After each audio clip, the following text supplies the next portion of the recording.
Hello, Dragons. My name is Max, and I run O'Donnell Moonshine Spirits and Liqueurs based in Manchester. Today, I'm asking for £200,000 in return for 5% equity. And now we're probably coming to the best part of the pitch, where you can get to try the product, and I'm more than happy to take any of your questions, and thank you very much for your time. Sorry, did you just pour it in there and drink from that? Yeah, just neat over ice. Or you can just drink like that? You can also go that way, Peter, that's absolutely fine. Yeah, I was going to say. It's quite strong. Oh, wow. It's 25%. That's some serious shit, isn't it? Yeah. Can you give me some numbers? Yeah, sure. So, 2018, 1.18 million turnover. Well, I mean, I'm glad to be here. I mean, as you can see, I got the shit ripped out of me in that pitch, as you can see. So yeah, so let's start, I guess, huh? So, what are the main tips you found along the way for preparing for such a stressful and long pitch like that one? I mean, I think you can't stress it enough. Preparation and practice is absolutely key. I mean, this is Dragon's Den. You've seen a lot of people don't know the basics of it. They just blunder.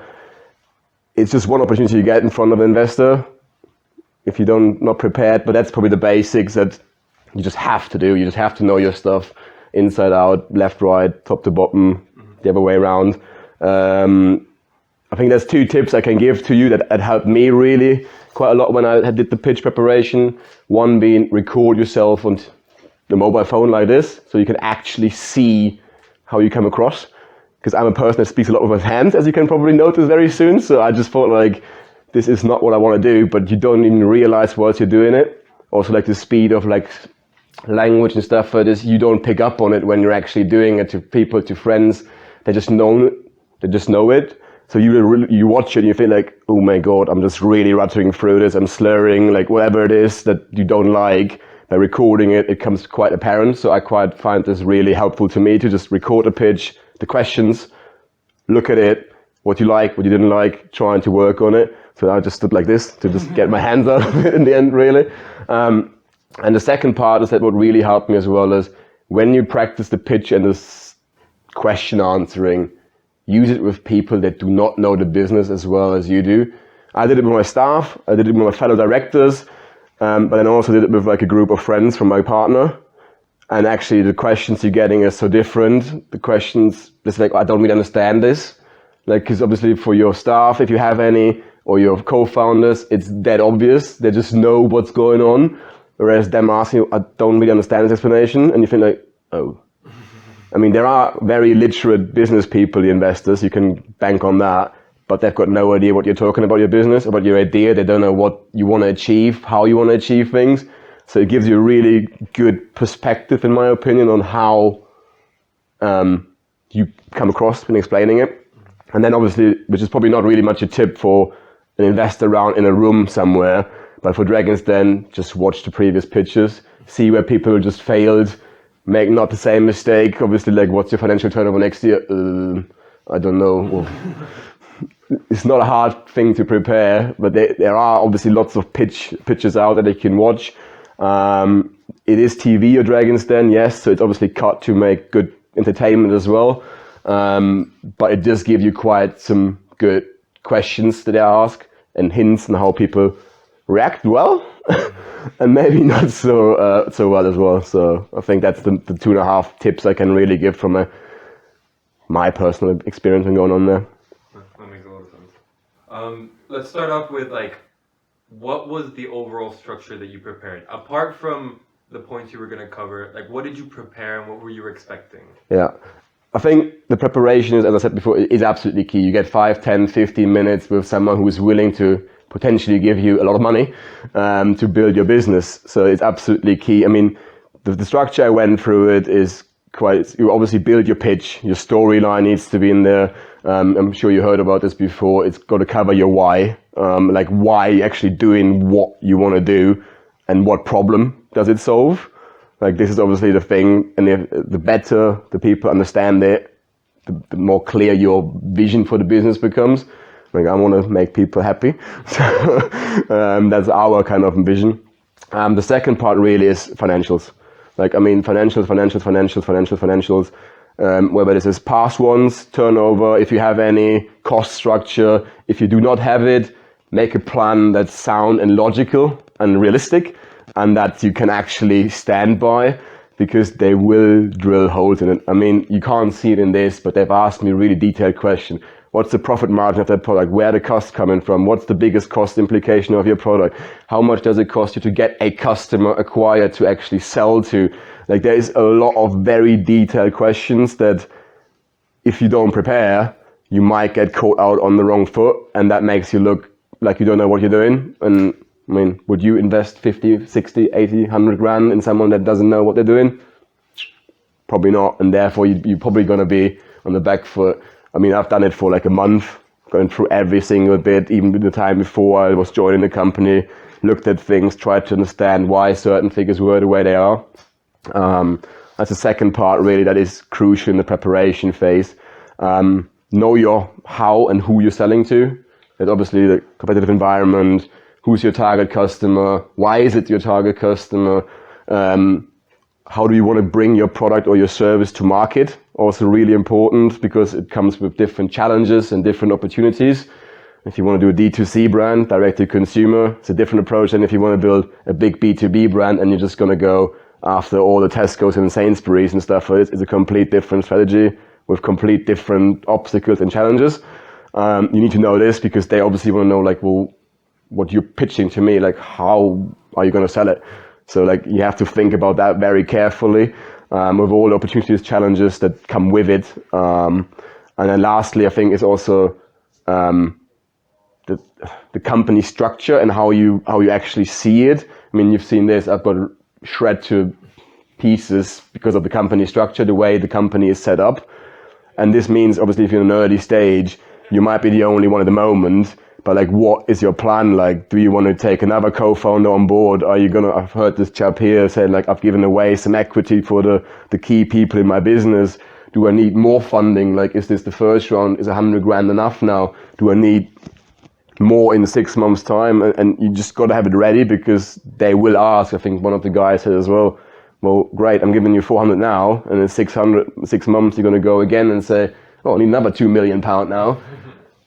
And where's this equity coming from? He's not going to likely to give up 5% of his one again, so it's going to come out of yours. And you just got to be mindful. You don't have to have it all details there, but at least give it some thoughts. And that's probably in hindsight as well, like what I would have prepared better on, because I did not expect this to be that bad, the company structure topic, but we knew it was going to be a bit of an issue, but not that big of an issue, but hey ho, live and learn. A little follow-on question from that is, like, what do you wish you would have prepared more? Yeah, I think it's the company structure topic. Obviously, like, I did not really think of the benefits of it on the foot. Obviously, we have a really strong partner in the background that helps us out. The debt structure, I screwed that up explanation-wise. I can only say that it's not debt, it's product. Like, I have lots of product in the warehouse, so there is a value against it. It's not like I'm taking out the loan, going nice on holidays and buy me a nice car and say, like, it's gone, and it's not a debt as such. It is a debt, but it's a product-backed debt. And it's things like this, and I think that's where the company structure comes into play. Like, how do you see your organization, company working from a setup perspective, that you just know where you want to take it? And I think that's where I just kind of, not screwed up, but just didn't put the work in that I should have put in the front. So. And another follow-up, I know you mentioned maybe pitching to people that you don't know very well, but looking in hindsight, was there any way that you could have maybe caught on that was something that they were going to drill into, or do you think it was just after that experience? I think the only way really to do it is, if you know someone that is in the investing business, and just that, then you need someone with the experience of, like, who is investing into businesses, and say, like, well, what does it mean if I'm going to come out with, right, there's a parent company, it's not up for grabs, it's a subsidiary basically in the grand schemes of things that are for a thing. You need that level of expertise for these technical questions. What I meant with, like, friends and stuff like this that are not really involved in your business, it's more about, do I get it, what you want to do, and on the level that you're explaining it. Yeah. That makes a lot of sense. Moving on more to during the pitch. So you've prepared everything, you're up on the stage. Like, what was something important to keep in mind during that relatively high stress situation? I mean, for me, I think there's a few elements to it. I think one of them is trying to be personal, trying to keep eye contact, trying to use names when you speak to them. It's just making it a bit more personal rather than you ask me a question. Okay, I'm answering like this. You just say like, "Hey Peter, yeah." It sounds so stupid, but like in a stress situation, you have to really put your back into it, like just to say like, right, it's kind of links you up to it. And they're people as well. They don't want you any harm. They're in for business transaction essentially. They're not gonna be assholes if you're assholes to them. I mean, it did sound a bit different. They're not actually. And the second part is, I think, what is important is, for me personally, it's a bit of a personality thing. I'd say, stay humble, and because at the end of the day, you're probably talking to some really successful people. They made some serious money somewhere down the line to be able to investors. Bit different if it's a VC capital company, I know, but still, like, you're talking to them. So don't be the cocky, yeah, I know it all, like I'm this one. It's not going to go down well, in my opinion. But I think you can also be confident and proud because you made it. I mean, you just got to think about how many other people are out there, especially in Dragon's Den, who've applied and never made it to the filming stage, let alone to be aired. And the same way goes for you in a room with 3 investors or whatever. They want to see you pitch the business. And I'm sure they have 100 applications for yours as well that did not make it to that stage. So you can already be quite proud of yourself that you actually made it to that and take a bit of confidence from there. And then the last thing is just stay honest and don't make figures up, because it will come up later on. Like if you fiddle with figures and say, oh yeah, we're going to do £1 million, whereas you actually have 500,000, because you're going to go to the due diligence stage afterwards where they say, right, show me your business plan. Well, you said £1 million in there, but now it's only 500,000 in there. And then you lost your only real thing that you've got at that point, it's your reputation. And like when you lose that, I mean, it's very hard to rebuild. And I don't know exactly, but I would not be surprised if the investors know each other. So they talk about it. And then if there's like Peter who wants investment from X, and so like, well, yeah, but he's been basically talking me about porkies in his pitch. They're going to talk to their mate when you just want their investment, and they might just say, you know what, I'm not even seeing you for a pitch. Again, this is me speculating, but in that industry, I would not be surprised if that's the kind of way it goes. Yeah, and just watch your body language. If you are a person like this and you're coming across, maybe you feel like it's nervous, just find your way of like doing this, calm your hands, or this, I don't know, whatever works for you. But those are the things during the pitch to kind of like keep top of your mind to sort of like do. Plus obviously all the stuff that you need to talk about, which is not easy, but it's just preparation and it just kind of like is there. So. Again, like during the pitch, how do you walk the tightrope of maybe rebutting some of the points they said, but not trying to correct them and seeming as too imposing? Like how do you find that balance between trying to convince them but not trying to be too accept their I think it's just you have to think on your feet, because obviously you probably not going to anticipate all the questions and all the criticisms, let's call it, in your figures or whatever it is. And it's just about like, as long as you explain your logic, that's how I always went about. I said, right, you have this point, and I should have said it in there saying, yes, I've got a lot of that in it. However, there are product based. I have X £500,000 worth of product sitting on there that we can sell. I did not think about it. But then you have a valid point. And then if they disagree to agree with you, well, that's life. That's just, if they see it differently from an investment perspective that you don't know, that's it. But then and you just say at some point saying, right, okay, that's my view of the things, and if you have a different, and you just said, let's agree to disagree, and then you just move on. It's there's no point in emotionally arguing with them about it, because if they see it as a red light in their investment plan, then you can't change that. Like if that's how they invest, like it's. What was that stock held in the UK and bought by the UK company? Yeah. Just over to the German company. It's ours. We own it, but it's obviously not sold. Exactly. Yeah, it's basically we just buy it in bulk. It's like a full truck comes over, so it's going in there and. But on the spot, you just don't think about it because, again, it's so dead clear for you in your head. You don't have to explain it, but they probably just thought, oh wow, you've got so much debt in it. But they might have thought it's for like ads on Google and stuff, but it's like poof, it's gone, as I said before. Or nice holiday for me. Obviously not, but it was literally backed up for products. But it's just one of those things that if I'd known the question, I probably would have prepared for it, but live and learn.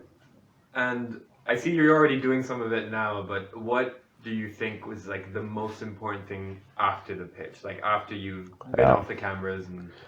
I think the very first thing you need to do is something that you shouldn't do, and you shouldn't beat yourself up. Oh, I should have explained this differently. I should have said this. I have done this, and it wasn't particularly pleasant for my partner. I should have said this. I should have done this. And she said, like, well, hang on a second. You have been in front of them. You didn't get what you wanted, but you got some great feedback out. Like, if your product is great, if your services are cool, if the direction is right, you're gonna get something out of it. And if it's only criticism or constructive criticism, let's call it, you can work with. And I think that's the second point. After a day or two, reflect on what they actually said about it. And like, what was it that, well, hopefully you got a deal, cool. But maybe if you haven't got a deal, like what was it? What were the reasons why they didn't get a deal?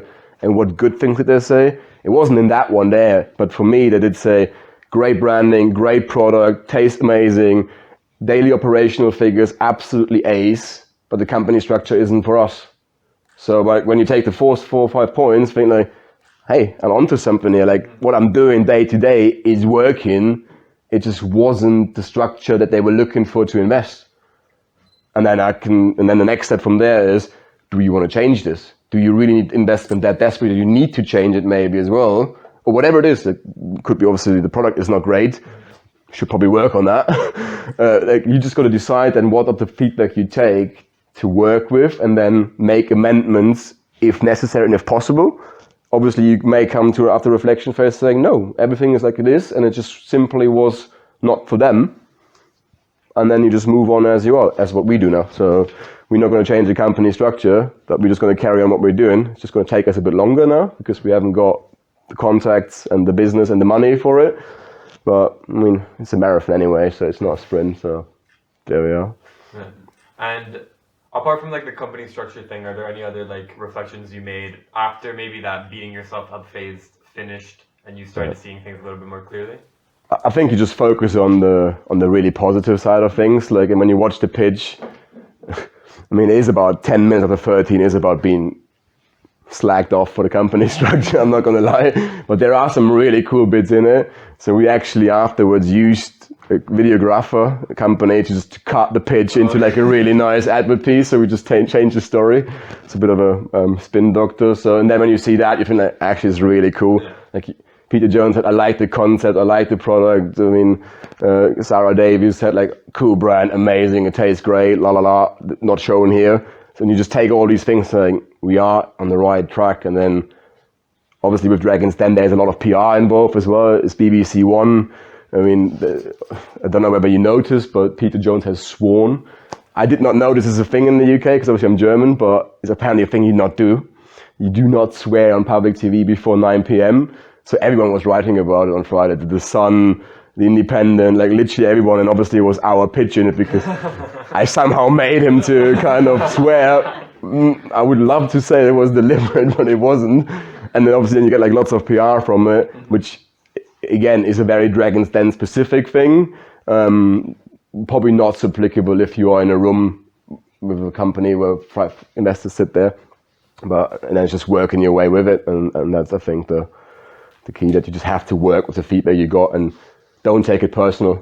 Mm-hmm. It is a business transaction, and you just have to learn from the feedback and just take it from there and work with it. Okay. And have you had other experiences with investors? And how has like the experience changed? Like, how can you ground the advice a little bit to make it not so much TV and more like realistic? To be fair, I personally have not been with other investors in a room. I know that the parent company did have 2, actually 3 investors in the company over time. They had a VC capital as well, who had to sell. So they sell because they just operate into a certain time frame, and then they need to show some profits eventually, so they sold them out. They always had quite a good relationship with them in the sense of keeping them up to date and getting help as well from them regards to contacts, how to run a business, how to structure the business, organize the business. But personally, I did not have a further real investor situation, let's call it. So I can't really comment on that. Is there anything else you want to add? No, I think I can only reiterate, do not underestimate the point of preparing for it. And it sounds ridiculous, but you just got to watch Dragon's Den and you see how many people do not do it and they want money. And it's just a thing, you cannot not prepare enough, put it that way. And then you just got to have it all kind of ready. You probably know your business already inside out anyway, but just take a fine hair comb and just go through it again and just get it out, and then just enjoy yourself a little bit as well, because obviously you have a chance to get really valuable feedback from investors. After you submitted the application, how many stages until you got the TV? 6, I think. And how many pitches, or is it just like... No, I think if I go through it, it was obviously a paper application first, then a more detailed questionnaire on like all the turnover projections and profit and intellectual property. Oh, that's, by the way, another point I missed. If you have anything that's relating to trademarks and intellectual property, do your homework on it. Do not go to an investor with a product where you do not have a trademark, where you do not own the website domain or something like this. If you have an intellectual property that you need, depending on what you want to do, if you don't have it, you're worth essentially nothing. Because what they say is, you want to do this? You have the intellectual property or trademark? No? Right, what stops whoever is a big competitor? Let's say you do something in the pharmaceutical business. What does Merck stop from doing this tomorrow? No one. I can't invest because I give you £100,000, but if this takes off, Merck is going to come and do it themselves. So one aspect as well that I didn't mention.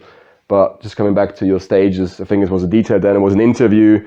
Then I had to do a test pitch, obviously to probably see whether I'm kind of TV-able, if that makes sense. It was recording and sending in, then you got feedback on that one.